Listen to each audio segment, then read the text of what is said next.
Welcome to This Is All Your Life. That's sarcastic. Meaning it's only your fucking life. Who gives a shit? No big deal. Overcoming the bullshit to open your heart and mind.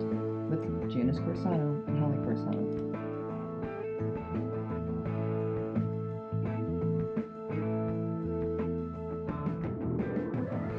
Well, Halls, it's been a freaking month. Yes, it has.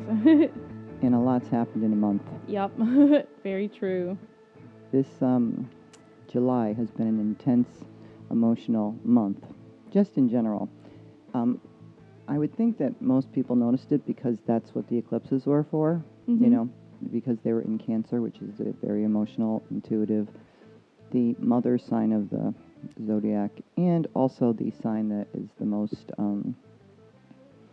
psychic, although all the other water signs are also. Right. Not saying that you can't be psychic and be other signs, but they're the more, I would say probably empathic of the signs. They pick up a lot. And being a Cancer, I know. Right. Being one, I know. It's been a rough.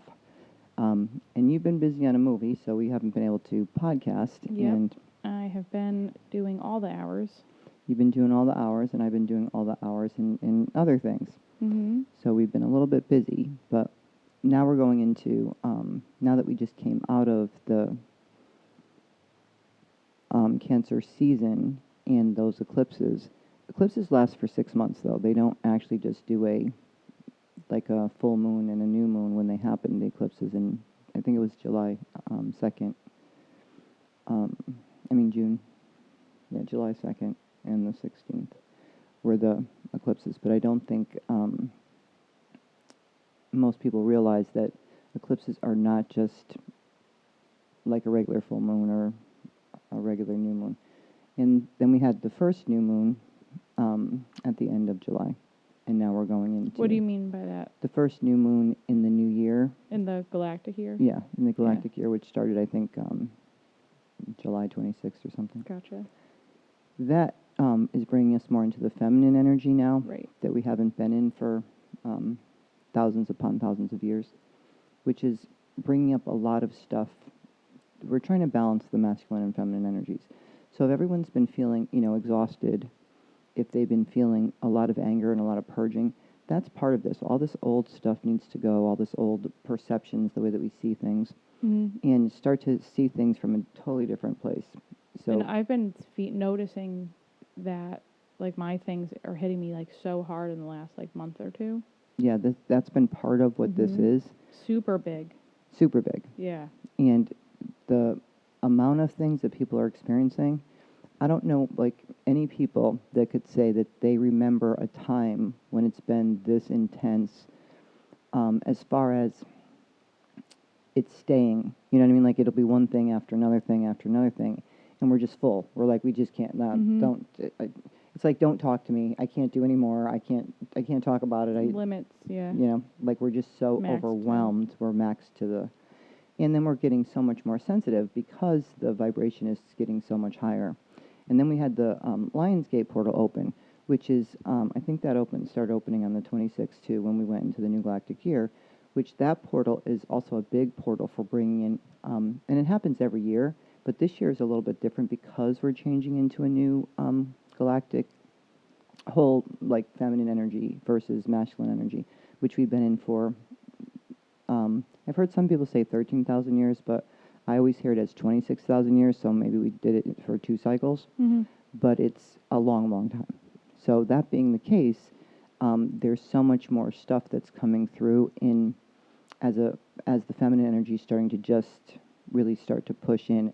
Not that it hasn't been this whole year, been trying to, because, just because a day happens doesn't mean, well, that's what happens on that day. Right. It's been slowly, which is a lot of why the emotions are coming up to the degree. And with the North Node in Cancer also, and the South Node in Capricorn, those are also about home and work and what you're planning and how to do things differently and what you want to do differently and what you want in your life. There's a lot of things that have to do with relationships and how we need to do them differently because we haven't been, for so many, and I'd say probably hundreds and thousands of years, they became a certain way. Relationships? Yeah, relationships. Mhm. And relationships of all kind. You know, not just, you know, our relationships with money, our relationships with friends, our relationships with our parents, relationships with, you know, love interests. We have a way that we've been taught they're supposed to be. And if they're not that way, then there's something wrong with them. Then we think, like, it's funny because it's like, as girls, we're taught that there's fairy tales. You know, like, here's the fairy tale of the relationship. And the guy's supposed to do this, this, and this, and act like this. And then the guy's taught his way that he's supposed to be. And none of that goes into what you really want it to be. Right, like what you as an individual need.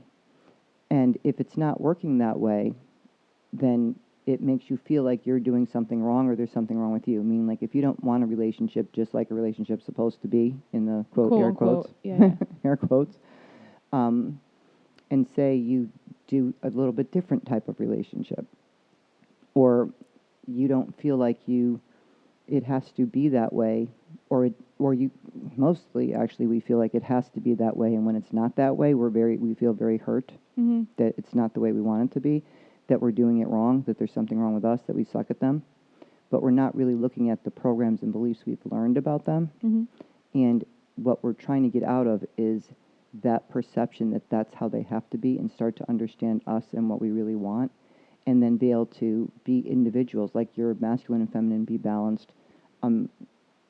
We're female, and in the female energy, it doesn't mean we don't have very strong masculine energy, because a lot of, you know, it has nothing to do with your gender. Right. So it basically has to do with you as an individual, and some, you know, females have very strong masculine energy. Some have very strong feminine, some have more of a balance. But I'd say we're probably a strong masculine and feminine, in you know, but depends on the day. Right. You know, and I think that's pretty much, you know, a lot of people. But we would probably be tending to be more on the feminine side as a general. But the point of all that is, okay, new perceptions, old beliefs going, and being able to see from a higher place. And as we can see, like, just through history, in our short history of, you know, say hundreds of years, the way that things have changed so much just in the last 20 years. Like, what used to be how a relationship worked doesn't seem to be working, and that's why we have, like, so much divorce and so much unhappiness, and just like with jobs, it's like, this is what you go to work and do, and you need to go to work, and you need to work like this, and it has to be hard, and to get ahead, and you have to follow these rules, and so you go to school, and you figure out what you want to be when you grow up, and then you go to school, and you learn how to be that, and then you go out and get a job, and hopefully you love it. Right. And then you try to be that. And if you don't like it or whatever, too bad. That's what you're going to be. And there's a feeling in there, if you look at a lot of people that, you know, go to work, that they're not happy with what they do. Yeah, they're like, how did I end up here? There's a lot of that, right? Right. And it's the same thing in relationships. Whether it be, you know, in a relationship, in a job, you know, with money, with, you know, it always feels like we're working for something that we're supposed to be doing, not that we want to be doing. Well, right. You're supposed to do A, B, and C so you can get to D. And that feeling is very much like you got to do what you got to do, so you got to make money, but no one ever talks about that as... Right. It's like that weird, like, age thing where it's like, oh, I'm this age, therefore, if I didn't accomplish these, like, if I didn't own a house, or if I didn't, like, if, like, when you were, like, kind of little and you thought, oh, by, like, 30, I would... Yeah, 30 is one of those numbers that people kick their ass at when they didn't accomplish all the things they thought they were supposed to at 30. Right. It's one of those, I call them the, because that's not a midlife crisis, I call them the quarter life crisis, because they happen between 25 and 30. Yeah. But when people hit 30, there's like this bell that goes off. It's like this big blaring thing, and you start to go through all the things that you were supposed to have accomplished and had by the time that you were 30, and then you get all upset because you don't have them that way. Right. Instead of going like, wait, whose idea was that? Yeah, like, who put that as, like, our weird rule projection? Yeah, who made that shit up on what I was supposed to have done or be, or how I'm supposed to live my life, and what I'm supposed to have accomplished by the time I was 30, and what did I accomplish that I really wanted to? And also, it's like, what does the accomplishment, like, meaning like for me, like I don't have like literal tangible accomplishments other than like movies that like float in the world that I've worked on, but it's not like I own a house or, you know what I mean? Like I don't have like things that show that I've done stuff. You know what I mean? Like as far as like in like a tradition, quote, air quotes, traditional life pattern. Like I'm like not married. I don't have kids. You know, as being, I'm going to be 35 this year, so it's like, oh, God forbid. Yeah, in the traditional, oh my gosh, you live at home and you don't have children and you're not married, and you know what I mean? Like if you're talking to someone who's like super traditional, that's like are you going to be single forever? You know what I mean? It's like one of those weird things. Like, you should probably get on that. And it's just like, oh, no, definitely. You should get on that right now. Definitely no. You should be getting married and having kids. Zippy. Zip. Ugh. Your clock is a-ticking. Yeah, right. Yeah, that's the thing. It's like the clock is ticking. It's like you're like inner time bomb. It's like what's going to happen if you don't have children? Maybe like the world was like slightly better because there's less people. I don't know. I don't know, but your inner time bomb is ticking, so you better get on it. Eye roll. Eye roll. Insert eye roll, please. But that's what I'm saying. Like, those are the things that are changing. Right. And being able to be you and be okay with you is going to take a little bit of work because there's a fight against it. Right. Because I've personally never felt pressured. Like, I never had that feeling of, some of my girlfriends, like, have dreamed about being a parent or dreamed about what their wedding looks like or, like, have, like, fantasies of, like, what their adult life was when they were little. You know what I mean? Like, as, like, little kids. And, like, I don't ever remember having that. Interesting. Yeah, like, that was, like... Yeah, because we know lots of, clients that I work with that are your age or a little bit younger. And most of them had that, where those are the things that they wanted to do. Right. Like, if someone asked me, like, I never thought about, like, what my wedding would look like. But that was, like, never... A thing. And then when I hit college, and someone asked me that, they were like, well, what would you do for your wedding? And I was like, well, I would do it on Halloween. It would be a masquerade ball, and it would be in a castle. That was what my answer was, and I was like, all right, moving on. Like, that was just, like, the thing that came to mind. That popped out of your head. And I was like, okay, who knows? But it's just, I just think that that's funny, because it was, like, literally like I don't know. I never thought about it, I don't know. Which would be unusual for a girl to not have thought about their wedding, because the training is very young. Which is a stereotype. That's the fact that would have been unusual. Right. Would have been unusual for you to have not have planned your wedding by the time you were 10. It's so weird, yeah. To have seen that as the goal. Yeah, I don't know. I just never thought about it. Which is good, because those are programs that, and it's not bad if you plan your wedding. It's just looking at what is it that you really want versus what you've been trained to want. Right.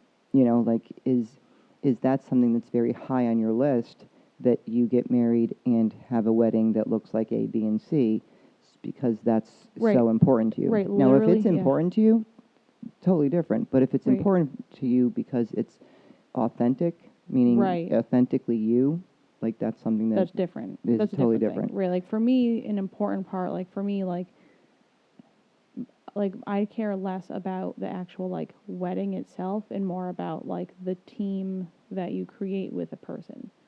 Right. And it doesn't have to be, like, a marriage, literally. Like, it's just more of, like, the fact that, like, two people are, like, working, they're both growing together in a shared space and working through things with each other also. Right. And, like, so it's more like I see it as like a team member. And that's more of what we're going towards in the idea of being individuals. Like I always say, it looks like, and we know there's a word for it, but they always tell me it's the MasterCard symbol because it's funny.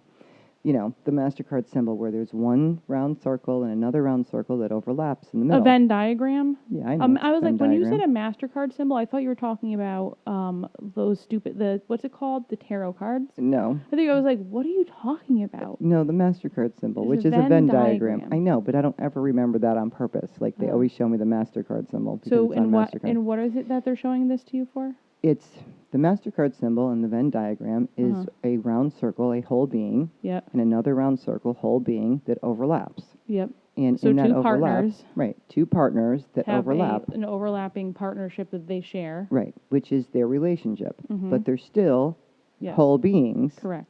And they overlap together. Right. So it's not like, okay, you're my other half that's missing, Correct. and without you, I can't be a whole being. Right, which is bad. That's like crazy to. Because if you're not a whole being and you're walking around as a half, you're screwed. Mhm. And if you're waiting for your other half, then you can't do anything till you get your other half. If you think you're missing a half, Right. instead of like you working on cultivating you as a whole being, and then wouldn't that be, because if you're going to go find a half, that means you feel like you broken, and you're going to go find the other broken piece to put it together to make one big broken piece. Right, so that means you're going to be codependent. Yeah, and that's the thing that those are the things that we're working on getting around, like meaning over. Mhm. Like the training needs to go out of, codependency. It's the, individual being able to care for and take care of and not look outside of themselves for their joy and happiness. Right. Now, if you're joyful and happy and you have a partnership, then that would be more joyful and happy. Right. But if you do not, you should still be able to be joyful and happy. And we're all working on that, because that we always look outside to tell us if we're happy or not, meaning the other person. So say if we're in a partnership, if that person does something or is going through something, that affects us. Now, of course it's going to affect us, but the difference is that we're dependent on the way that they're feeling moment by moment, the way that it affects us, meaning that we take it personal, like, oh, do they not care now? Do they, what's going on? Instead of being able to communicate better and realizing that everyone's going through stuff, and you can go through stuff, and it doesn't have to take you down because you feel okay, that I would actually maybe bring them up and be able to support them and not be going into, oh my God, does that mean they don't care, or does that mean I'm not important anymore? Because we're so dependent on what they're feeling about us to make us feel like we're okay. Right, it's like looking for outside validation. All the time. Yeah. And we need a lot of it.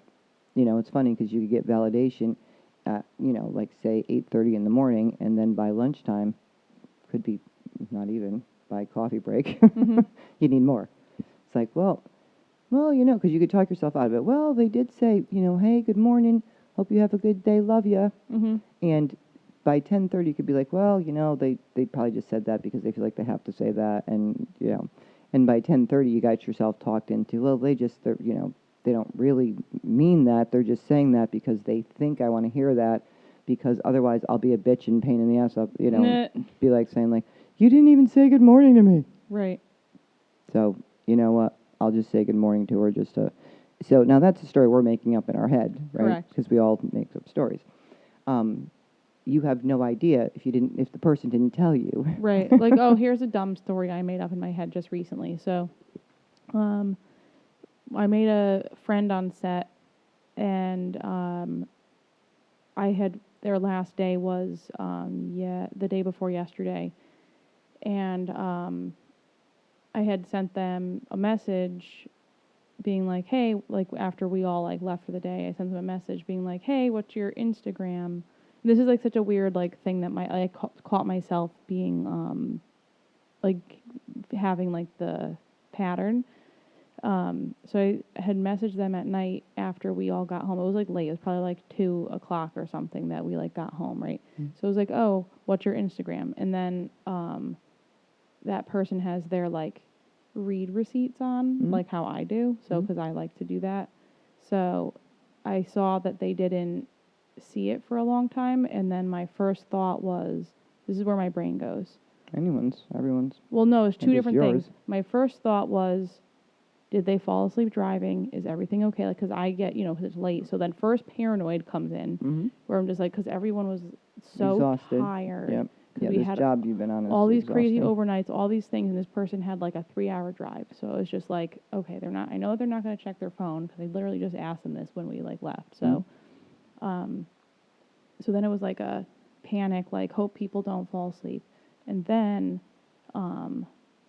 the next morning I went, I woke up and I was like looking, just like checking all my stuff, and I saw that it still wasn't read, and I was like, oh crap, like what happened? I got like nervous. Mm-hmm.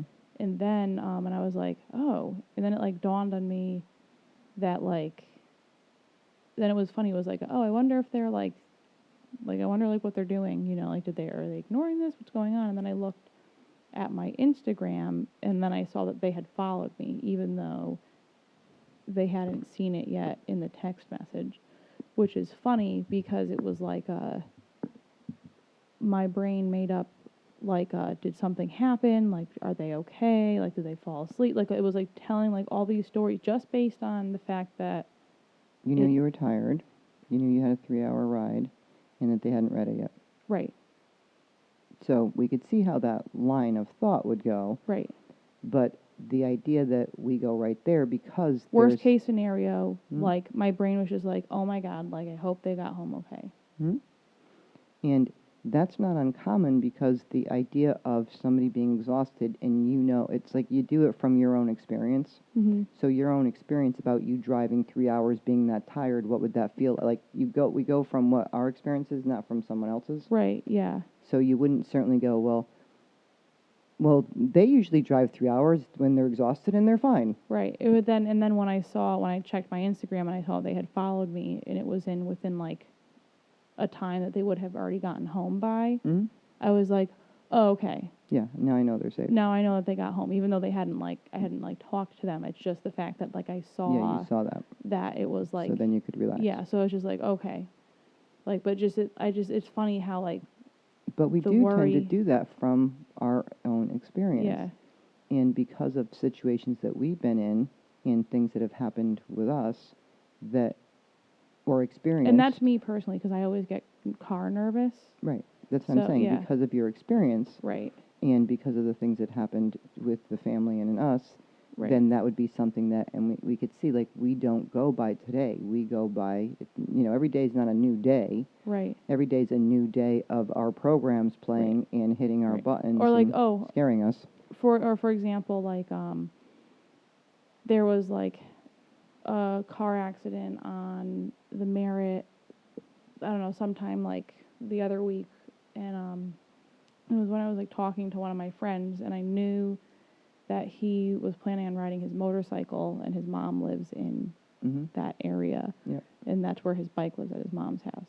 So the first thing I did was, there's an accident on the Merritt, where are you? Like, that's where my brain like instantly goes, and I then get a message back of a sandwich, and I was like, okay, perfect, that's all I needed. I just wanted to know that, like. Right. But because of the experiences and the idea that, okay, there's something close, because that if I know that you're driving to New York and I see that there's an accident somewhere and you could be in that area, I'm going to text you and be like, are you okay? Right. Because of the experiences that we've had. You should call me instead. Well, text you, call you, whatever. Yeah. In this the point hypothetical being, scenario, I'm going to check in with you. Yeah. I'm going to check in with you to see if you're okay. Yeah. That's a thing that, because of what we've been through. Right. Now, if we hadn't been through accidents and, traumas that we had been through, maybe we wouldn't go so quickly there. Right. Because always, any car thing, that's the first thing I think of is like, are they okay? What's going on? Right. And that would be the same thing from the experience that we've had and what, experiences I've had since young, that's something, okay, is the person okay? Yep. But not every single person, we assume every single person does the same thing. Right. Like, because we do it so easily. Right. Or like mine was like really bad, like with like in high school when I was first learning to drive and stuff, because I would be like so nervous all the time, like just like as like a new driver, because I like didn't feel like I trusted myself yet. Well, we also had, because of the PTSD with the car accident, because when we had the car accident, the first one, you were only 11, and then the second one, that when you were just getting over, like when you were just fine, to get over the PTSD or just really starting to, then we had another accident. Right. Yes. And that was around the time where you would be learning how to drive. Right. And that made it so, because it was hard for you to get to drive to begin with. Right, You yeah, didn't she wanna had to, drive. like, force me to get my license. Like, I didn't want to get it until, like... Yeah, no, she wouldn't. I think it was, like, 17 when I got it. Yeah.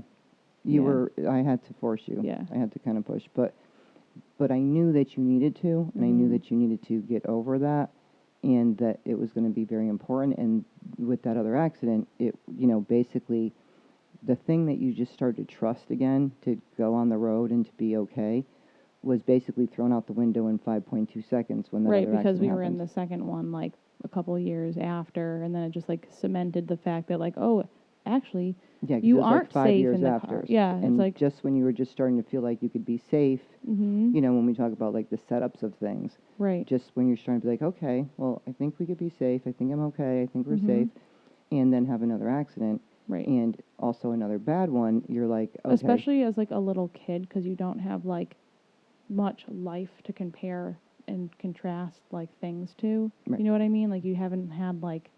Right, to meaning, like, the existence of time to say, like, okay, this doesn't happen that often. Right, yeah. And it happened when I was 11, now it's happening when I'm 17. Right, exactly. So it's like, it seems like it's a thing that's, like, kind of normal. Right. So you just don't know when it's going to happen. So it's like ooh, surprise. You know that this thing is going to come at some point. You just don't know. Again. You know not that even just once. Right. You just know that it's, like, lingering, but just, like, it's a surprise. And then when it does happen, your world is totally rocked and you're not the same person after. And you can see that being the case because of that experience. Right. That would shape the way that we actually act in the world and the way that we walk around in the world. Right. So we would be more fearful of people driving. Yeah. Yes. With ourselves driving, somebody, being in an accident or us being in an accident, and there'd be a lot more fear around it. Right. But you know what it is, though? And I just am thinking about this now. My version of what I think of as a car accident is always, like, catastrophic. Like, they're never, like, a dumb fender bender or, like, a little stupid, like, someone, like... Well, the accident that you were first in was catastrophic. They all are bad. No, meaning the first accident. The second one was also. Right. So it wasn't like we had a fender bender. Yeah, we were, like, in, like, good car accidents. Like, they were solid. Yeah. They were solid. Legit. So when you have those, then how would you Right. It's not like we actually really had fender benders. No. Like, there was a fender bender, that somebody tapped me from behind, like... And that, like, doesn't count. Right, I didn't even count it. Yeah, that, like, doesn't count. Like saying, like, somebody backed up into the parking lot and, back... Right, like when I was learning to drive, me and someone else in the high school parking lot rear-ended each other. As you were backing up. Because we were both backing up at the same time, but coming from, like, opposite directions. So we, like, scooped each other's corners of our bumpers because we were, like, one was backing out one way. The other was... I was backing out the opposite way. So we were just, like... Oomp. Yeah, so it just, like... It's like a little friendly high five. Yeah, exactly. Like, we high-fived our bumpers. And I was just like, crap. But, but it's like, I didn't see them. They didn't see me. It was like, I don't know. And that's why they're called accidents, all of them. Yeah. But the point being that one didn't have that... Didn't feel, like, bad. Like, it didn't feel scary. Right. Because that's like a little fender bender, and it's like, oh, shit, like, that sucks. But it's not a big deal. Right. But relating this, though, to, like, a relationship... But that's what we're relating it to. So if we're talking about the way we've been trained, and then we have experiences, right? So the training with car accidents, it's not like you get trained to have a car accident. Correct. You get trained to worry about things. Right. And to worry about people, because we start to see somebody gets sick or something happens or somebody gets hurt or, whether it be in your house or whatever, like you fall down and you break something or need stitches or whatever. So you get trained to worry because something could happen, and then you get fear of loss because then you lose people. Right, and then as time goes on, different people that like, pass or, like, things happen and all these things, and you're just like, oh, crap, it, like, really becomes real, that it's, like, a thing that is part of life. And as that happens, and then you have more But- experiences. To me, I'm gonna like do a side note. Side note, it's odd that it's so scary to lose people when it's consistent. Like, you 100% are guaranteed that will happen. Every other thing in your life that people like don't worry about, it's like that. It feels like it's backwards. It's like, okay, like you definitely know this is going to happen at some point. Therefore, why worry? Because you know it's not it's like it's a surprise maybe when it will happen, but it's like a Right, because the thing that we know that is guaranteed on our planet is death and taxes. death and taxes. Yes. That's funny. That's I never people heard always that. tell me. You've never heard that? Oh No, my God, people death always and tell me that. taxes. The only thing guaranteed on our planet is death and taxes. Yeah. Oh, okay. If you're Yes, ever lost in the woods and you can't get home, start talking about politics, and someone will come up right away to start arguing. So they'll find you? Yeah, you will get found. You just start talking about politics out in You nowhere by yourself? You will be found so quick. Start talking to the tree about Yeah. politics? Yeah, oh yeah. Oh, the, yeah. the tree might get mad at what you're telling Oh, yeah. you. But anyway, so Point being, what we're talking about is these things that are so programmed and because of our experiences. right. So now we're forgetting about we're not forgetting it, we're bringing it up. We're now talking about what society's beliefs were, right? And then your Right. family's beliefs, and then the way you saw that. and Because how it was everything- modeled to you. Right, because everything goes in each person differently. Right. So what would have been a bigger deal to you because of what you came here to learn, your sibling might not have taken right. that as Yeah, the because same. Nicholas isn't as nervous about car stuff as I am. No, till and he this was, day. and he was in both of those accidents Right. too, and the three. He was in three of them. All three of them. Yeah. So, but he doesn't have the same Right. issue. He's not scared. Of right. them, No. which is very different, and he was younger. Which is interesting because he is 5 years younger. Mm-hmm. So at the time he was 5 and a half or something, and then 11. So I think like right. around there. Yeah. So that first one we had, I was like 9. Yeah, he was like 5. Yeah. No, so you were like 10. No, he was 5. You were 10. Yeah. And then the next one was like That's he right. was Yeah, that's he was right. 10, and you were like 15 or 16. Yeah. It was like in the like Mhm. 10 and a half and Yeah. 15 and a half or yeah. something. Yeah. Anyway, whatever. But the point being is that the way that he took that was not the same way. Right. And I had asked him once, like, what the difference was, because you and I both had trauma from that, and both got PTSD from that. Right. And the difference was with Nicholas that I thought was very interesting about what he told me about, and he didn't have it, was because he saw it. First or second one? The first one. Uh-huh. He saw it as a 5-year-old, that he changed the whole accident.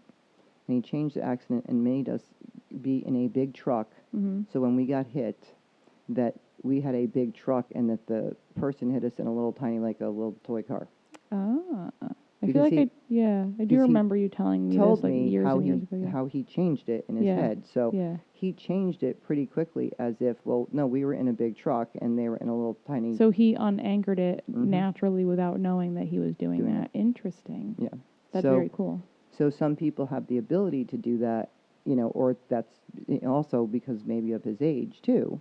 Yeah, like your mind is more like It's in open. It's all still in the process of getting Yeah, things he's still in. building his reality. But at the same and like time, his But at the same time, that would also be a very critical time. that could have gone in real bad. Right. If it was the other way around. So that could have been where you're terrified of Right. driving forever. Right. But he told me how he did it, because I asked him, why he wasn't, like, he seemed always fine with it. Yeah. And then he told me, he goes, well, he's a little kid. Well, I basically saw it as, and I was like, oh, good idea. Mm-hmm. And when I had to, break mine, I had to do a bunch of things to break the loop, because it's a loop that gets stuck in there. Right. And in trying to do that, I do use, interesting holistic health, Right. So what would be like a tactics. way? So like, for example, when I'm in traffic, and this is from the most recent accident that I was in. Right. because Well, I told you when we were talking about it, but we'll have to talk about that another time because we're trying to talk about yeah. the all the energies that are coming in. Right, and that's true. But really quick though, I just want to relate this to like romantic relationships and like belief patterns, because the whole like because my brain's like paralleling them, Mhm. meaning like, so the first like relationship you have, you know, it's Your like first relationship you have is usually the one that you are most open and trusting with, right. because you've never had a relationship before. Mm-hmm. You do not know that you already have preconceived notions of relationships. Right. Meaning you have a preconceived notion when you go into the relationship Right. about what it's supposed to be or how it's supposed to be. Based on your parents. Based on based on society, your parents, what you've heard by your friends, like by a bunch of things. Yeah.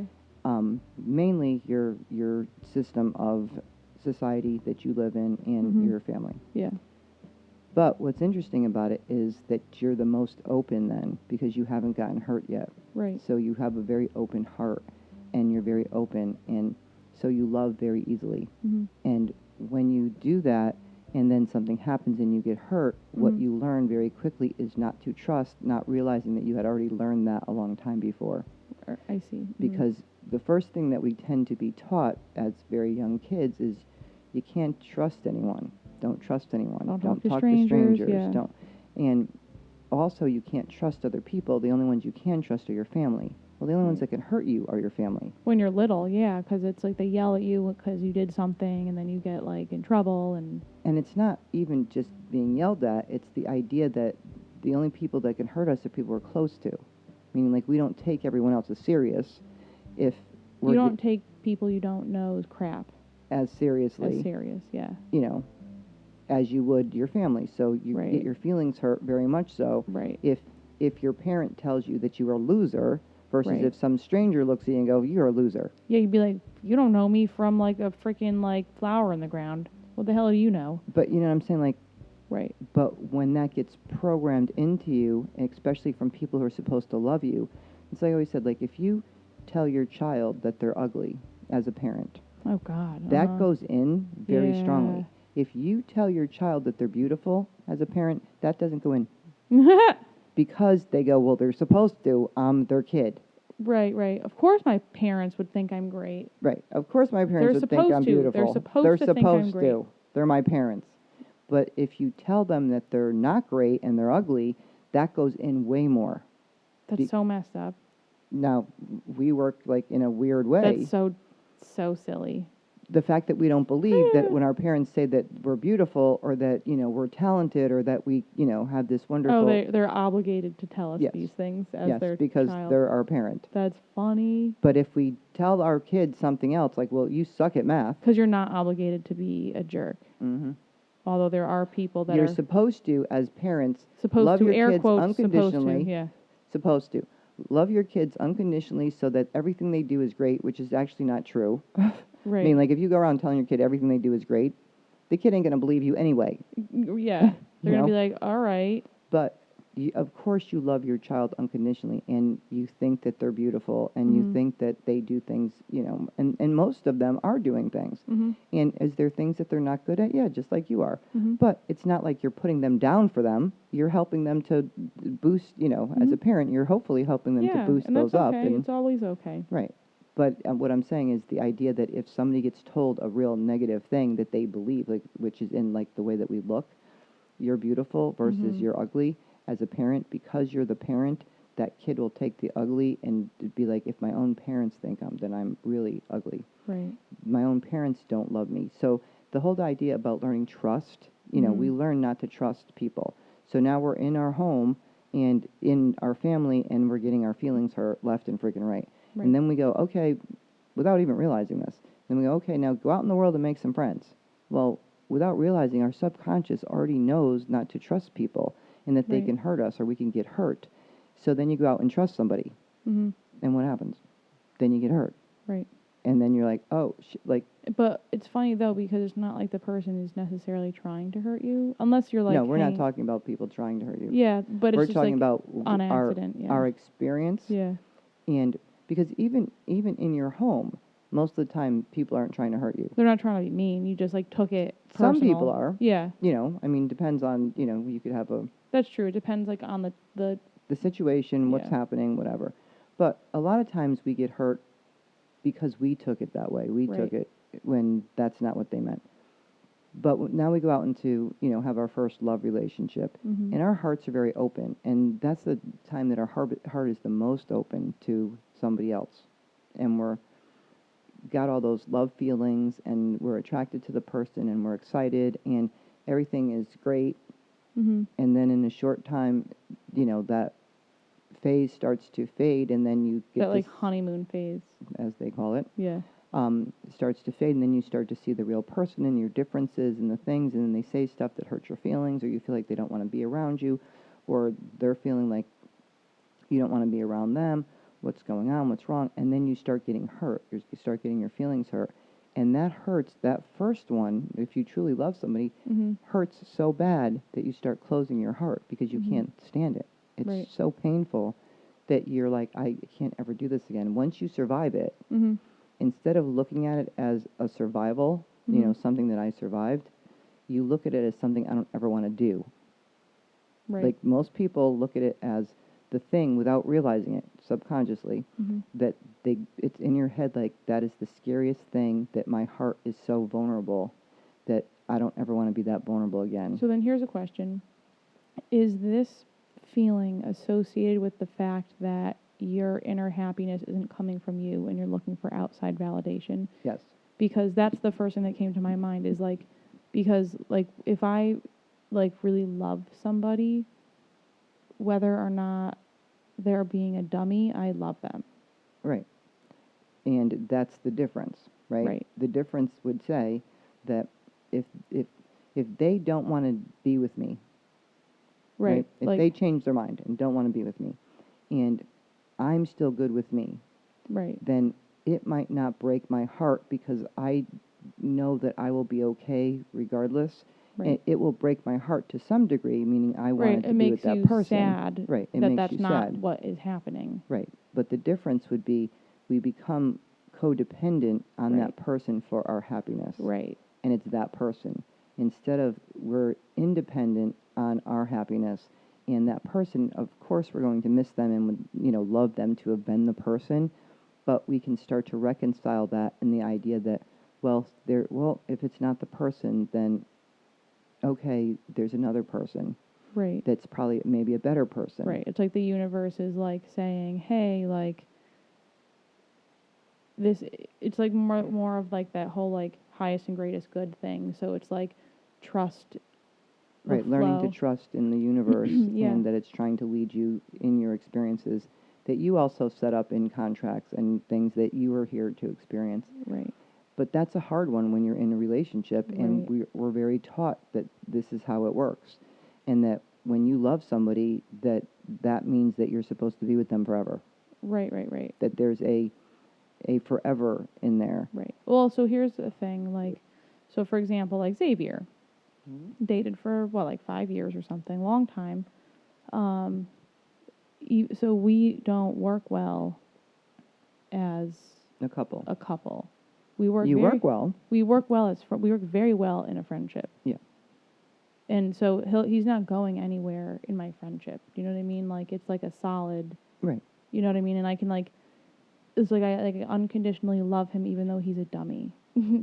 Wait, well, cancel. He's not a dummy. He's just... No, meaning that in a relationship, it was very hard. Yeah, we did not work well that way, even though it was a wonderful learning lesson. Like, I learned a lot about what being codependent was. I learned a lot about, like... how somebody makes you feel when they're going through their own stuff, and it hits your own stuff, because that's what the experience is to help to teach us, right? Yeah, exactly. And that being the case, it's like, okay, do I start to learn that my happiness should not be dependent on somebody else? Right. You know, like, what they're saying to me about me, is that truly me? Or is that basically me being so worried about them not loving me or not being there in that way that I can't survive? Right. And that's part of what we start to do. Like, we get so scared that we can't survive and we don't want to, that we keep fighting and fighting and fighting and fighting to the point where we basically fight with ourselves enough and fight with them enough. And I'm not saying we should be giving up on relationships that easily. What I'm saying is we're fighting because we're scared. We're not looking at it from a place of, is this even the work? Right. Give me more of an example. So it'd be like you and Xavier. Mm-hmm. You know, of course you're going to fight to understand the relationship, and you're going to understand, okay, where do we not work, and how do we make this better? And all those things are stuff that we would do, because when we care about somebody, we want to... You want to try to figure it out. Yeah, you want to try to figure it out. But as time goes on and you keep trying to figure it out, and there's a certain point where you get to, it's like, I don't know if we work good like this. Yeah. You know, I don't know if this is the best. And we have to go through it long enough for us to see that it's not. But at that point, we'll still stay because there's a part of us that says we're supposed to. Because if you love somebody, then you just keep... You're supposed to stick it out. Right. Mm-hmm. Meaning that's the thing you're supposed to do. How long? I don't even know what the time limit is on that. Yeah, like how long do you do something that doesn't feel... But there's a difference, though, between... Like, I think it's like what his lessons were and like what his belief patterns are and what mine are. And they're different. And they're different, but it's like we both worked so well at showing each other those things that it's like almost like you do it for as long as you need. Well, those are part of learning the lessons. Yeah. You know, and when you're in those lessons, of course you're going to be sticking it out because those lessons are in your face so big that they're going to be beating you over the head enough that you can't go anywhere. Right. Until you start to feel like you are getting them. Right. And as you start to get them and see them, and if you're paying attention, you could probably get them quicker. Right. And then have different relationships. You know, because as we vibrate higher, which is part of what all this vibration change and this going into this ascension that we've been doing for years and years now, is helping us to see. It's like, as you understand and vibrate higher who you truly are, a divine being, that you can never be separate from anybody or anything, that we are all made of energy, and that our experience of love is very limited, it's very conditional on our planet. Mm-hmm. And as we learn to unconditionally love, then we'll learn to accept people the way that they are and be able to love ourselves, because self-love is the first thing before you could love anybody else. Mm-hmm. But we're looking for reinforcement all the time outside, and each person that tells us that we're not lovable or there's something wrong with us, we believe more and more because it's already been trained in us that something's wrong with us. Right. So why these portals are so important is it's helping us to learn to get a different perspective on this, to not be so stuck in our beliefs and our programs and the way that we look at relationships of all kind, and love relationships and friendship relationships and what we expect from a person at every given moment. That's an interesting one, the what you expect from people thing. Mm-hmm. Because and this is for example, when you have a friendship versus a relationship. Oh yeah, we don't expect the same thing. It's so weird how different it is. Mm-hmm.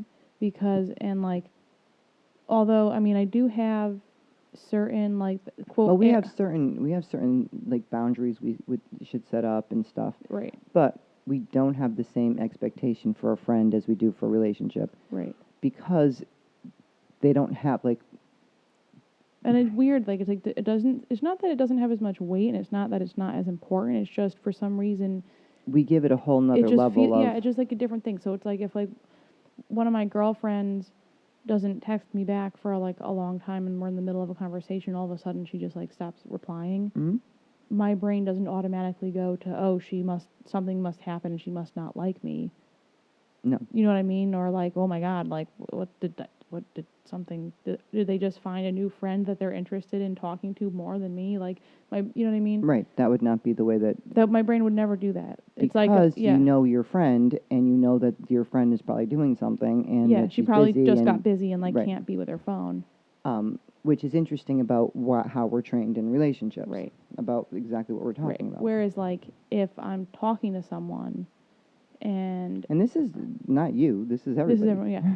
But I don't do it as bad as some people because I understand, because when I'm looking at things, I pull myself outside of it, and I try to look at it from the person's point of view, Mm-hmm. and I'm trying to feel like, I try to like understand what I'm like, okay, like what is their fear, or like what buttons might this be pushing for them, or like what's, like where are they coming from with their own baggage stuff too, Mm-hmm. because it's like when someone stops talking to you, like don't It's not necessarily you.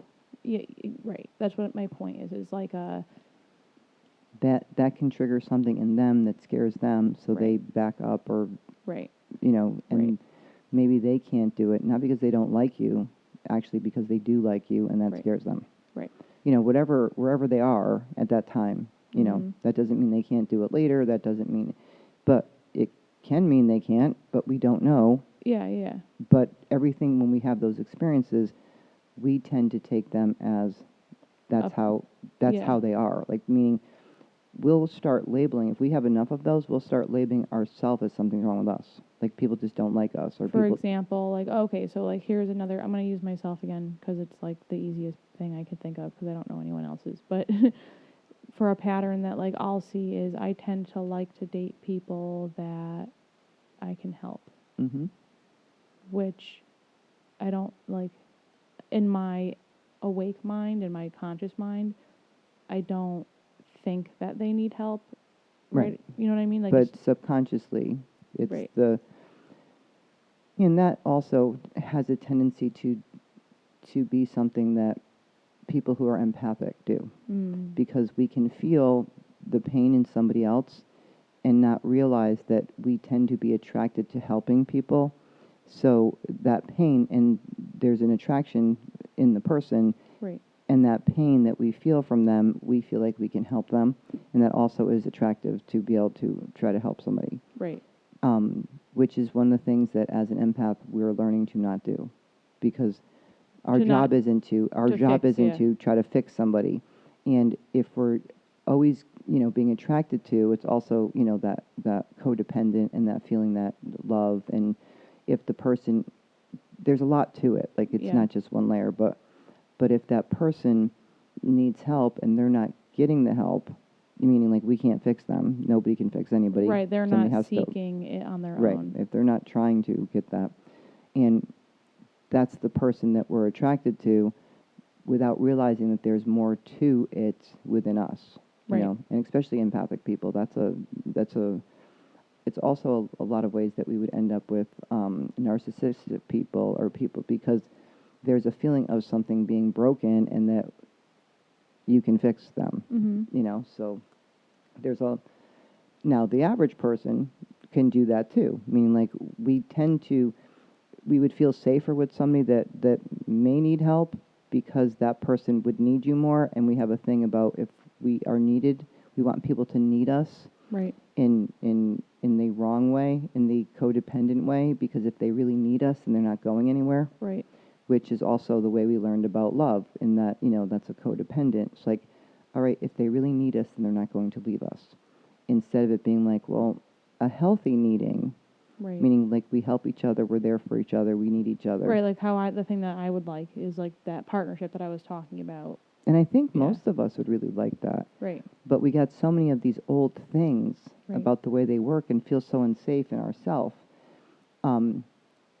feel so uncomfortable and scared of relationships, because after we have the first one, and you'd only be in the first one still, right, if they always worked. Right, that's true. So you'd only still be in that one. And now you can, but that relationship also would change, because everyone changes over time. Correct. So, I've talked to many people, and I was like, if they were that was their only relationship that they had. They're like high school sweetheart, they married, yeah. If that was their only relationship, they still had 5 or 10 relationships within that relationship. Within that person, it was just that same person. Yeah. They've gone through all the same things that other people did, just with other people. Right. It's very interesting that people don't realize that you could be with the same person. Yeah, because at each, like, it's like levels. Mm-hmm. It's like, so you go through a lot of the same things, not realizing that you just did it with you're like with growing one person. and changing with that person. Well, so wait, how does this relate to like the portals opening and like what's what's changing? So the changing is being able to feel safe within yourself, independent within yourself. That's why all of our safety nets and rugs have been pulled out from under us to make us feel very unsafe. Like, if you look at the last few years, we've been going through so much getting shit pulled from us. Right. And it's been to help us to feel so unsafe and so scared so that we'd start to look it in the face and be like, okay, why is this scaring me? Right. What is this fear? Why am I so afraid of being alone? Why am I so afraid of not having enough money? Why am I so afraid all the time? And it has to be done this way. And if it's not done this way, then it's wrong. Like, right.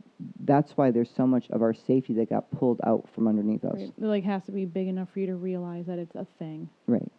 So you would not realize it until it's being yanked. Right.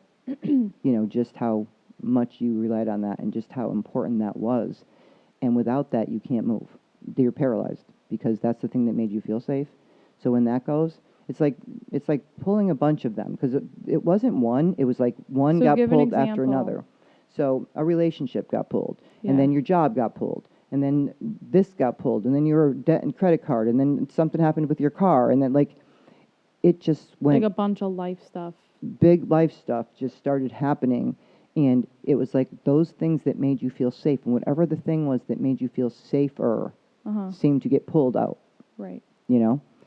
And when that got pulled, it like stopped you dead. Like, talk about like throwing us into depression and fear and all those things. So many people have been in like such an extreme place of depression for years now, as we're going through this change, realizing who we really are. Right. And depression to me wasn't about us just being sad. It was about us being scared.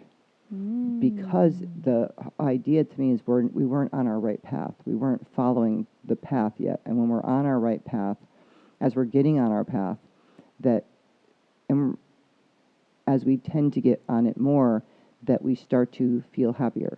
Right. Well, that makes sense too, because I think, like, as far as like vibrationally and like mindset and like hopes and dreams and things like that, like.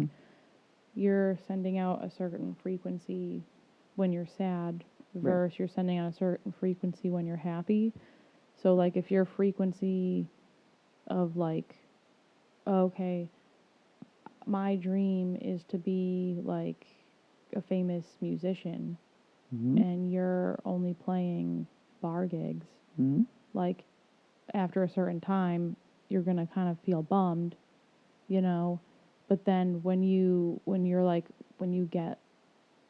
something happens where someone recognizes you and like writes you up in like a magazine for like your frequency changes, and then it starts attracting. But I think you have to change your frequency before you do that. Yeah, but that's not. But hold on. The point of the whole thing of me saying it though is the feeling of it like matches, because like vibrationally what you're giving out.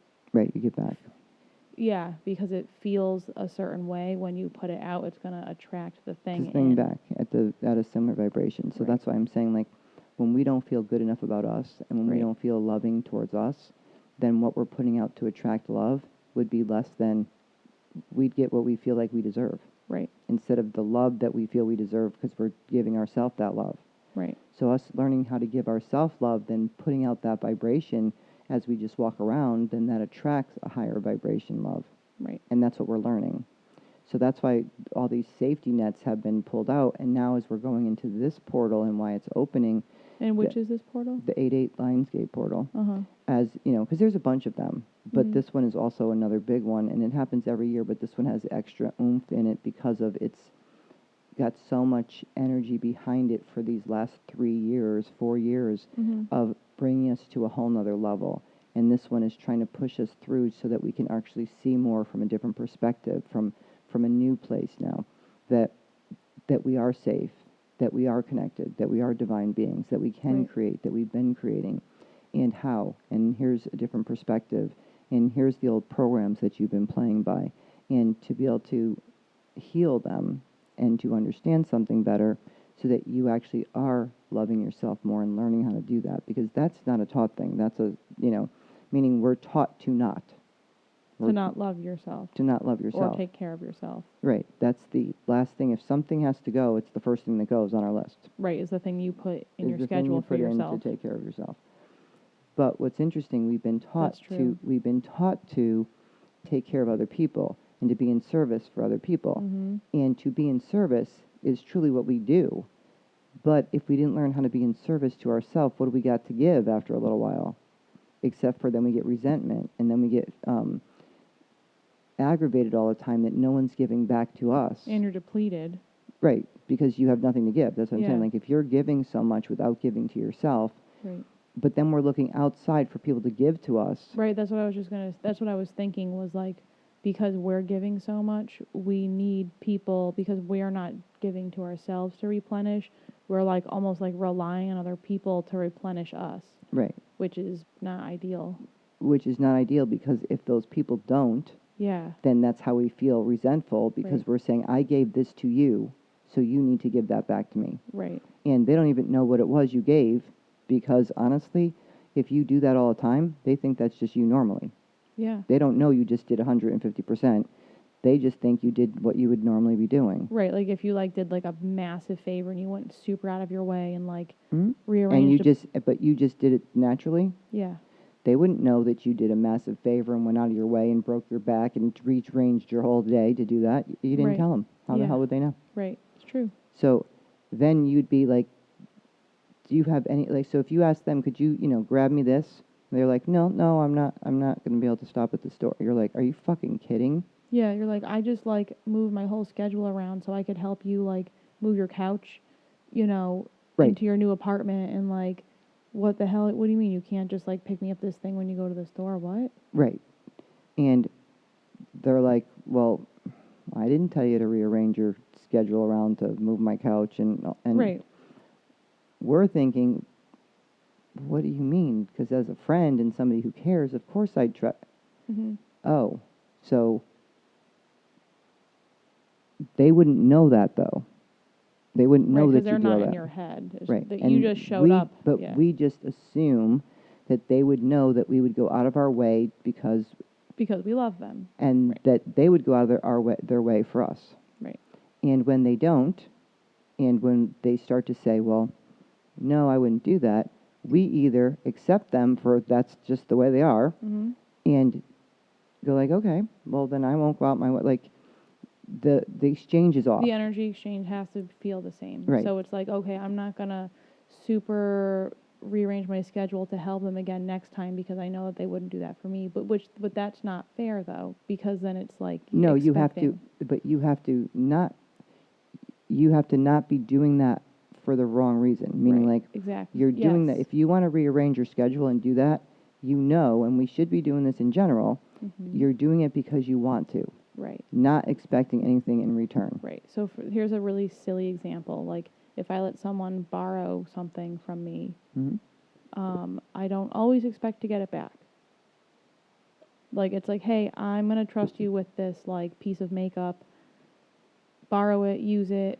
But in my mind, I'm like, okay, I might not get this back because it's small. We might lose it. It's fine, whatever. Mm-hmm. Like, and that's why there's certain things that you don't borrow. that I don't loan out. That you wouldn't loan because you know that there's a possibility and that's important to you and that's special, and they may not know. Even if you tell them, because it's important and special to you, it may not be as important and special to them. Right.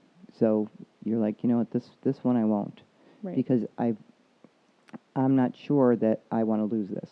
Right.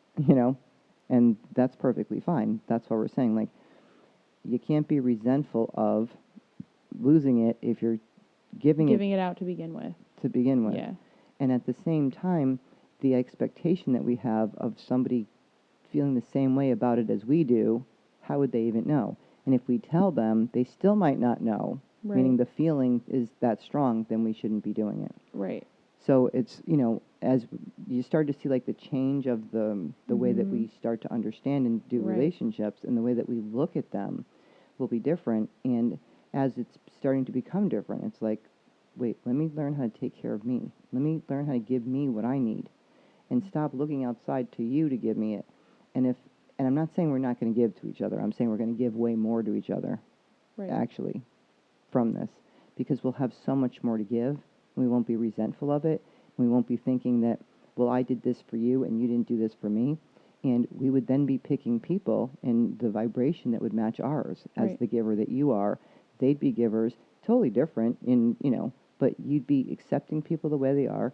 And if your vibration doesn't match, meaning that person isn't in the same giving as you, you'd be okay, that's fine. I just won't do the same. And not from a place of, I'm doing that tit for tat. Right. It would just be like your energy would say, okay, it just wouldn't be doing that. Right, which makes perfect sense as far as like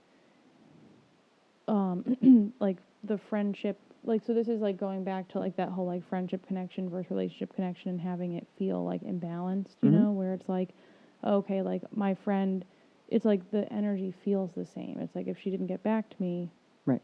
it's still like, oh, okay, that's fine, because if when I don't get back to her for a while, her feelings aren't sad either. It's like the same energy Right. is being balanced. But then it's like if I'm talking to someone that like I want to date or am dating, and I'm giving a lot of attention to them and like replying right away and like, you know, like going out of my way to Which fit we them tend in. to do. Right, because you get excited and you want to hang out with them, so you like try to like make time to spend with the person. But then if they don't, but if you don't think they're doing that, because you don't know. Right, you don't know what they're doing. You They don't could know. be rearranging their whole schedule, Right. and they only had 20 minutes, and Right, so they're you like, have. and I spent an hour with you, and I really only had 20, and, Right, yeah. So it's like unless someone's talking to you to say, hey, like, by the way, I'm super like pressed for time, like I can grab a coffee really quick, but then you rearranged your whole day, drove an hour, and like did all this stuff, like you put all this stuff into it, and like maybe you had to drive to them, but you didn't know that they weren't even able to even make time for that, and they just kind of made, you know, a quick coffee break, Right. or something. Yeah. So, but that's what I'm saying. It's like a whole like There's a whole bigger pressure on what the person needs to do or feels that the person needs to do. And there's a lot of communication that needs to happen in that, because just like we need to communicate with our friends, but we Right. don't tend to feel the same feeling. And sometimes we do with our friends too, where Yeah. if your friend is like not responding to you and you're always responding to them, and you jump to the response thing and they'll leave you hanging there when you're trying to get an answer. Right. Well, that's different too. But we're talking Yeah. about, all different levels. Yeah. Then you could have the same problem with your friend, where it's like, That's well, true. there's an imbalance. Yeah. So that would be more communicated, but that's what I'm saying. Like, if we're feeling more of the love in ourselves, then that vibration would be more of a match, because we'd be putting out more of that, getting more of that back, because that would be the way that it would work naturally, because we'd already be feeling self-love for ourselves. Right. So there'd be a natural flow that starts to happen. And that lower energy vibration, we wouldn't tend to accept as our norm, that would kind of float by us. It would be like, oh, it's not like you wouldn't run into it. So You would, give me an example. meaning if you ran into somebody that was, say, super selfish, Yeah.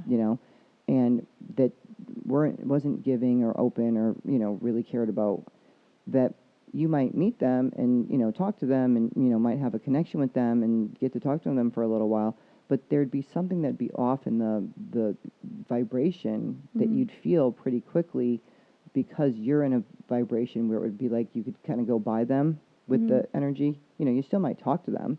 You still might have a little bit of attraction, but it wouldn't be the same level, because they're not vibrating. Because as we start to vibrate higher, we're going to be more attracted to the people that vibrate. Similar vibrations, right.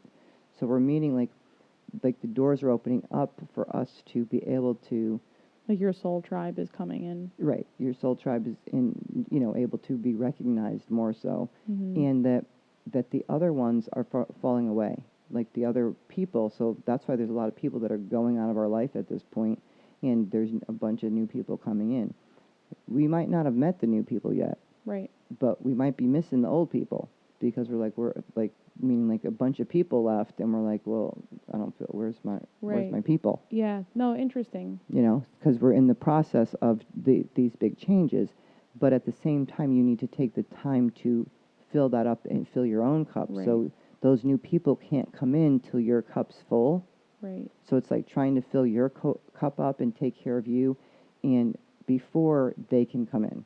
Right. So I've noticed too that because like, I mean, this is happening to me, but in its own like what special way, because I think because I am like aware of like lessons where people like are coming in and going out, and it's like, oh, okay, like what's Mm-hmm.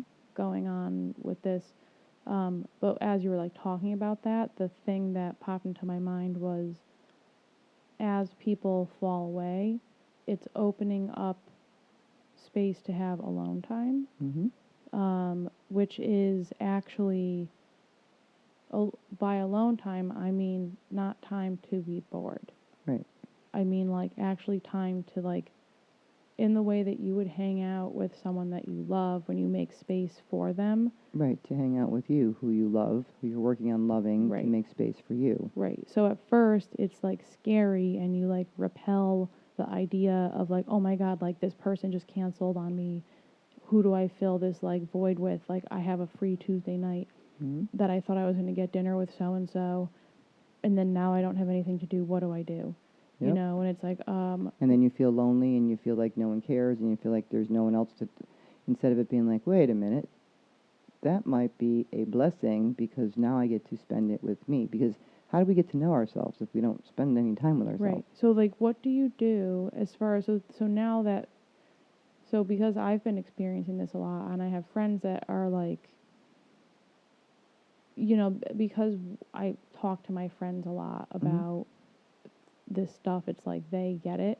But how do you help people, or not help people, but I guess like, what's the bigger picture for people that might not understand, and like they're like trying to like fill the void with things where it's more like no, it's okay, like embrace. That was just it, just what we just said. Yeah. It's like understanding that that may be the gift that you're getting to get to know you and to start liking spending time with yourself. Because if you don't like spending time with you, why would other people? Right. And to start looking at those beliefs, it's like, why don't I want to spend time with me?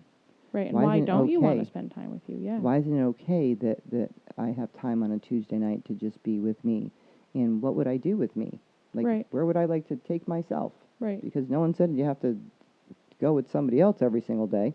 Right. And what if I am alone? Yeah. Do I have to be lonely? Right. Is that, or does it make me more creative? Like, oh, I've been meaning to do this thing and that I'd really run to learn how to do, or I wanted to paint, or I wanted to, there's other things that you inside of you are putting off and looking at the same time about looking at why you need to have outside stimulation all the time instead of spending time with you. Right. All those are important.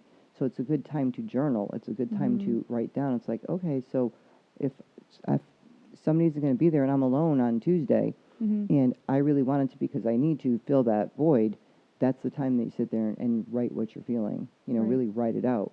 And then as you read it, it's like, oh, wait, what is it that I'm so afraid of about being alone? Right. Because then I'll get to see me. And a lot of people don't like to look underneath because they think it's so bad, and it's not.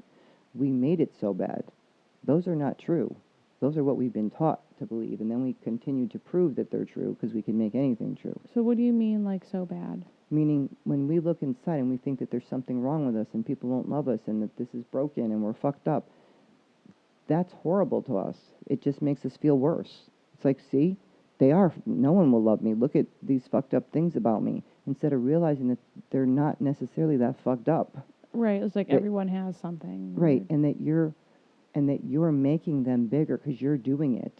Like, once you believe that you're a loser, then you keep acting like a loser. So then you're actually adding to it. Right, because you're putting out that frequency. You're putting it out, and you're doing things that you would think a loser does without realizing you're doing them. Right. And then you become what you say you are. Right, right. Instead of it being like, wait a minute, why am I vibrating and becoming what I labeled myself as? Because you don't have a choice, because you labeled yourself as that. Yeah. So then you become acting like that. So then everyone else looks at you and says you're those things, and you're like, yeah, without realizing that you labeled yourself that. So when those things keep coming up over and over, it's like looking at, like, where did I put that on myself? Where did I believe that? How did I get that?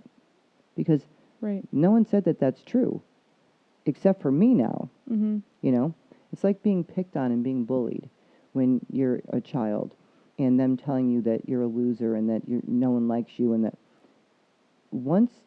say they do that to you for, part of 6th grade, right? Mhm. Not even the whole 6th grade. You don't need anyone else to do that the rest of the year. You will do it to yourself, and then you will get out of school and keep doing it. So 7th grade, 8th grade, you will tell yourself whatever they were telling you that went in.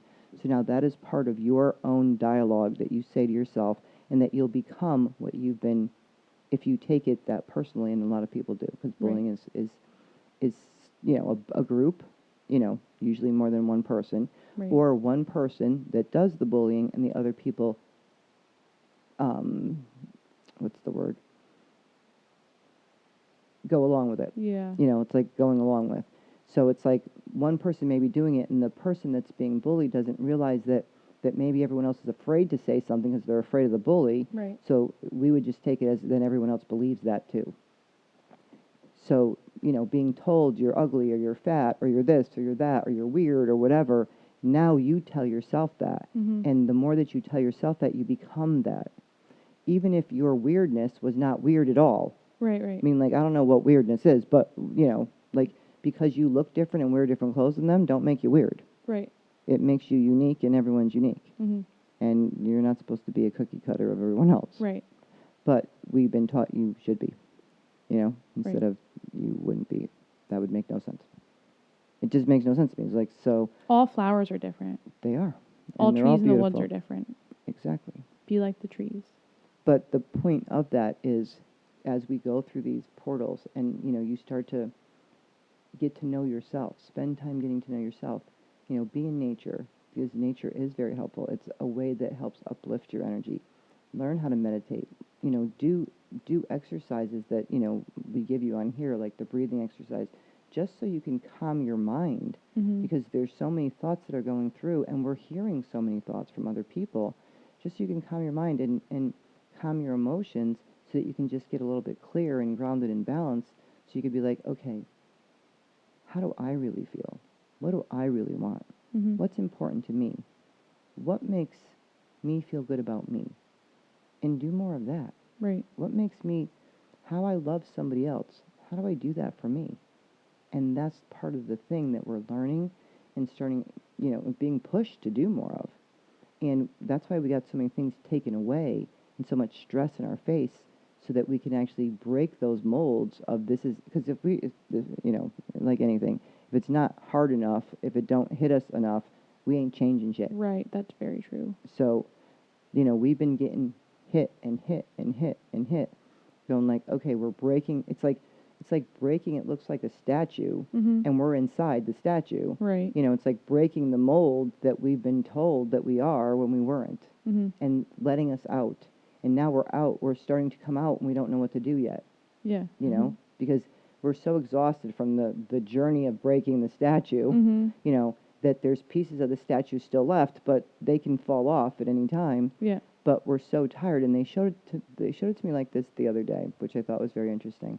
I was meditating and so exhausted, and they were showing it to, like, I heard, no wonder why newborn babies sleep a lot. Mm. They just came from, in the womb, in a whole nother place, growing. They went through this whole journey. Right. They now went through a birth canal, which is a lot of pressure and very difficult on them, as much on the mom. And now come out, and they're a whole nother world, and they're supposed to be like, what? As they're integrating all this new sound, sight, what the hell? Temperature. And that's why Yeah. they're sleeping all the time, because their body's trying to, and their mind and soul and everyone's trying to adjust to where they are. It's like, this is exhausting. Right. So, we're like newborn babies in this. So give ourselves a break and know that we're all learning and growing. Right, because and we're it's okay. pushing through, like you were saying, we have to push through that needle hole. Right. It's like pushing through what they showed me as the needle with all our baggage, and now that our baggage is getting pulled off, Mhm. and we can't go through until we don't have the baggage. But there's a lot of baggage that's been coming up and purging out, and it's all good, but there's still some, and there's always going to be some, because it's a journey, it's not a destination. But what's exciting about it is we've gotten a lot of it up and out, so we can move, and now we can move. And just in that movement, there's things that we're starting to see and know, and as we do, it's like it grows, grows on each other. So it's kind of like the snowball, it's like it grows on just like our beliefs grew before, you know, Right. like one thing grew into the next thing, which is why we were afraid of this or how relationships are supposed to be. And now it's starting to try to clear and give us a little clear sight so we could actually be like, oh, Right. maybe there's a totally another way. So how do you break the loop of like setting yourself up to not trust people? Well, the first thing is knowing that you don't. Right. Because unless we know that we don't, because Mhm. I hear this line all the time. I trust people. I give people a chance. People say they're open. I trust people. I give them a chance. And once Mhm. they fuck it up, then, Yeah. well, that means you don't trust anyone. Right. Yeah. Because otherwise you wouldn't say it like that. Yeah. No, I'm open and I trust people all the time. And I give them a chance to fuck it up. I mean, you're waiting for them to fuck it up. Because you know they're gonna. Right. You know, but interestingly, the first thing is, right, the first thing is to know we don't trust people. And it's be like, okay, why don't I trust people? What am I so afraid? What am I not trusting them with? I'm not trusting them with my heart. I'm not trusting them with me being vulnerable. I'm not oh, wait a minute. That's about me. Mhm. That's about me not trusting me. Right? I don't trust me to be able to not to get be hurt. okay Right. after. Right. To not Yeah. get hurt. Oh, hold on. I need to work on that in me. Right. And then as I work on that in me, then I will trust and I will feel more discerning about who I let in. Because we're not just going like, oh, I trust everyone. Yeah. And just being, it's more like, I'll be more discerning because I love me. So I would slow down and get to know the person and feel and spend time and, you know, invest and not just be like, Jump right in. right. Like, ooh, this person, like, I kind of am interested in. Let me, like, jump all the way in and then, like, let my feelings get hurt when they can't, like, when they're not the right thing. When it would also just prove why we shouldn't trust anyone. Right. Instead of actually going like, hold on, this is about me. I need to slow down and actually be discerning, but I can't be unless I get to know me Mm-hmm. and understand like why I don't trust people and why I'm afraid to trust people. And then as I get to learn how to trust me and to trust what I'm looking for and to be okay with the fact that I might get hurt because Mhm. there is no guarantees and that I will survive and that I'll be okay. And then I'm going to go slow so I get to know the person. I'm not jumping in, and I'm not saying that you can't jump in, and, you know, but I'm not saying never. Yeah. I'm saying that there's certain times when you can just feel that happens, Mhm. but most of the time it's more like we need to slow down because we're just learning. Right. Well, because if you're not entering it slow enough, like for the first like energy connection part, it's like if you're already like going, like if you haven't been being slow. Right, if you haven't been in yourself, because Right. this is about self first. Right. And then as you do that, and what's interesting is then the more that you do and get to know yourself, that you can feel the connections with the people Right. Yeah. way quicker. That's what I was gonna say. It's like if you haven't given yourself the time to feel how you feel good on your own, Mm-hmm. you might not be able to recognize when you feel a nice connection with someone. Like you Right. just. And when you do, those are the ones you'd explore more, but you'd still take your time. Right. You know, meaning like you might, you know, be like, okay, that person feels really good to me Mhm. because I can feel me more, I understand me more, but I'm still going to take time to get to know them. And they would be more open to getting to know you because that's how, you know, mutual connections work. Right. On the same vibration. They get to be more open to getting to know you, and then you see where it goes. And it can be an instant connection, Right. but you would still take that slow in a certain place of, I'm still getting to know them. It's okay. Mhm. I can be more open. I can be vulnerable. I'll be okay. Mhm. I'll be okay if I open myself up. I'm going to do it slowly in the idea of I'm not just opening myself up to anybody. I deserve to take care of me. Mhm. And that's the boundary that we're setting of making sure we're okay before we give all this shit to everybody and not feeling like we're getting anything back. It's like, I need to give to me first. Mhm. And as I give to me and I'm full, I got a lot to give. Right. And I'm not worried about getting it back, meaning like every single person I give to that has to give me it's the same back, otherwise I'm going to feel bad. I'm doing it more because I want to, and if I don't really want to from my heart, then I shouldn't be doing it. Mhm. And the more that we do that, and in relationships, the more that we stop expecting, then we shouldn't be doing, you know. But as you slowly trust yourself and you set up this feeling of understanding yourself more and being okay with being vulnerable, and that yes, sometimes you're going to get hurt. It's okay. Mhm. that we can survive that, and that that's part of the journey, but it doesn't mean you're always going to get hurt. It doesn't mean that you got hurt once. Get yourself ready for the next time someone's going to hurt you. It's like getting to know yourself and being okay with the fact that, yes, we can get hurt, that there is no guarantee, but you're going slow enough and getting to know you so that you can recognize things differently within yourself and other people. Mm-hmm. And that as you recognize that more, you can see like, oh, that doesn't work with me. That doesn't work for me. Like the vibration feels Like not the balanced. vibration, and so like what the person does, like they're into this, and this, and I'm trying to twist myself to match that because I want them to be the person. Right, you're like, I'm making, like, rearranging all of my, like, even sleep patterns, or, like, just things that don't like, flow with how I was before I Right, hung out I with them. turn into that person, Right. To make that work, instead of still being me. And this goes back to that Venn diagram, Mm-hmm. where it's like, you want to be your own you and know yourself well enough to know what is in your Venn diagram. Right. So then that way, when you, like, meet somebody, their Venn diagram can overlap with yours a little bit, and those things, like, vibrationally match, which is why they intersect, Which is, the more you think about the first part of that is the whole you. Mm-hmm. Before you can have another whole. So if each person's working on themselves to be a whole them, Right. then it works way better to be an overlapping, because otherwise we're taking more halves and trying to put them together. But that Venn diagram is a whole and a whole, right? That overlaps.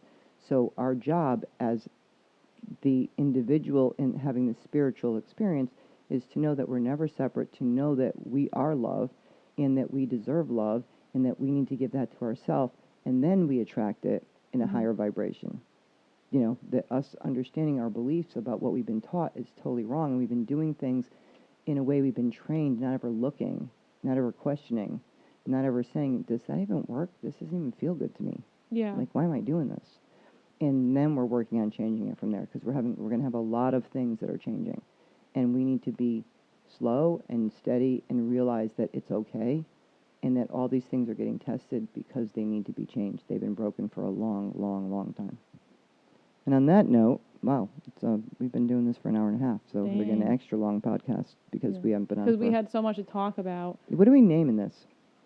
Because God knows we talked about a bunch of things. Yeah. We have a. Well, this is like a double podcast in one, since it's been so long. since it's been a month, and we're going through so much big changes and stuff. Right. In the whole what I was going to say is, we're on Instagram, Mylana_inspired. Please like this, share this, subscribe. It's on YouTube. It's on, I think I put it on SoundCloud. On YouTube under This Is Only Your Life podcast, and SoundCloud, iTunes, and I think on the YouTube, to help us with, taking the time out, there's a donation button. You can donate through PayPal, and I'll put it on the Instagram too, because it's people have asked me, it's like, how do we help you to be able to do more podcasts and stuff, because both of us take our time to, and it's a lot of work to do. Right. So it's like giving an energy exchange for the stuff that we do, and we really appreciate that. And other things that we're working on, I still have to put the past life class up. It's been so busy and so exhausting. Anything else? Anything else that we need to go over? So when I put the past life class up, I will put that on probably all of the platforms. Meaning, you'll know it on here, but I'll put it on Instagram, and I'll put it on I think also on the Facebook page. We also have a Facebook page, and we have a newsletter you could sign up for on the website at mylana.com. It's funny because you get a free relaxation CD if you sign up for the newsletter. Oh. And which is good, because a bunch of people signed up for the newsletter. And what's funny is I haven't had time to send out a newsletter. Oh my gosh. So They got a free CD thinking that a lot of people like don't want to sign up for it because people bombard them with stuff. Right. They haven't gotten a newsletter from me in like 6 months. Oh my gosh. Because I don't have time. Yeah. So if there's any questions that you have or anything that you'd like us to talk about, myalana@gmail. Let us know. MIYLANA. Yes, MIYLANA. And Halls, what's our end? What's our ending? There's so many other things that I wanted to say and I don't even know what they are. Well, you mean as far as like? No, as far as the updates and stuff that. Yeah. Oh, you mean energetically updates? No, as far as trying to keep up with, like, oh yeah. Well. Where are they? All this social media stuff that is way not. I would. But so that people can find us and Yeah. Toodles. Oh, yes, toodles. Yeah. And we'll talk to you soon. Yes. All right. Bye.